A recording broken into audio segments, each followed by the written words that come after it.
So kung napanood nyo yung last video ko, ito yun siya. So bago ang lahat, simulan na natin ang hi guys, welcome back to a day in my life. Kasi Disney Princess sa Disney Bukid. Okay, so nagpahina nga pala itong Disney Princess nyo dahil kapag hindi kami magpahina ay magpipinalty. Yes, at syempre wala tayong 100 dahil kinakapos yung Disney Princess nyo. Kaya kailangan namin magpahina dito. Uy, so syempre sinama ko na din itong prinsipe ko ang tagapagligtas ng aking buhay. Uy, wag na. So syempre para maganda ang ating paligid, so syempre kailangan natin magkaisa. Bayanihan ba?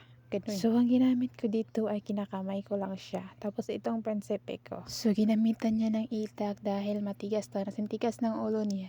Uy. And fast forward, umuwi na ito na si princess nyo dahil may lalakarin na naman ulit siya. So busy ang buhay niya, te. Uy, iba pala pag Disney Princess. Uy.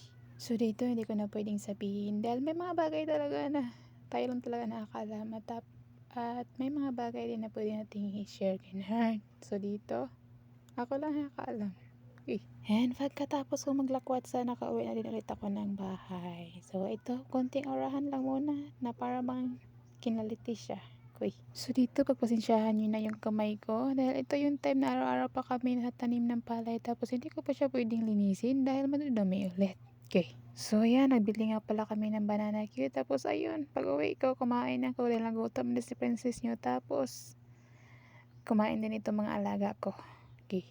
So akala ko ako lang nagutom dahil sa kalakwats ako pero ito mga alaga ko, nagutom din sila, iwan ko. Okay.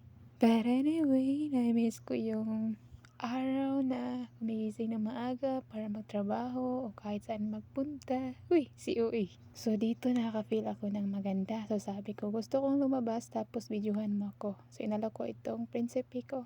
Pero tingnan nyo, iba man yung binidyohan niya. Uy, tapos yung Disney Princess nyo, nahihiya ang pagkatao niya. Uy. So kahit mahiya itong Disney Princess nyo ay ipakita ko pa rin sa inyo yung mga tanim ko. So nagbunga na siya guys. So yung maliit na tanglad. So ayan na siya. Medyo makapal-kapal na.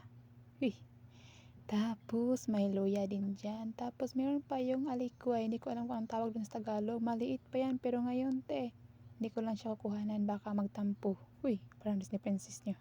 So hindi lang maganda yung kuha no. Dahil yung prinsipe ko hindi man siya marunong. Disney Princess nyo lang. So pagpasensyahan nyo na. At dahil gabi na ay nagluluto na ulit itong nasawa ko ng ulam namin panghapunan. So ito yung panghapunan namin grabe ang sarap. So nasabi ko na kahit ikita pa ko ng 1,000,000 yung ulam ko, ito lang din, hindi ko ito makakalimutan. Uy, kahit na mag senior ako. So kahit kulay lang siya no, pero ang sarap at maliban sa lahat, nakaka-help siya sa ating katawan na maging malakas, malusog para magtrabaho araw-araw para hindi matamlay. Uy. So habang naluto pala itong asawa ko ay ang Disney Princess niyo may ginagawa din siya para hindi kami logi. Uy. So syempre inayos din ang higaan ng Disney Princess niyo para pagkatapos namin kumain ay dito na naman kami magbanding. O diba? So syempre naglalaro muna ng Disney Princess niyo nang may kumikinang-kinang na para hindi siya nakamove on sa Christmas. Uy. Ay, ang sarap man ng feeling guys na may lights sa makita dyan para mang bumalik sa pagkabata itong Disney Princess nyo. So pasensyahan nyo na siya Okay. So yeah, kailangan lang natin i-focus yung sarili nating buhay Malay mo yung mga bagay na hindi mo nakuha dati ngayon meron na. And that's all for today's video. Ambing mo kanunay. Bye!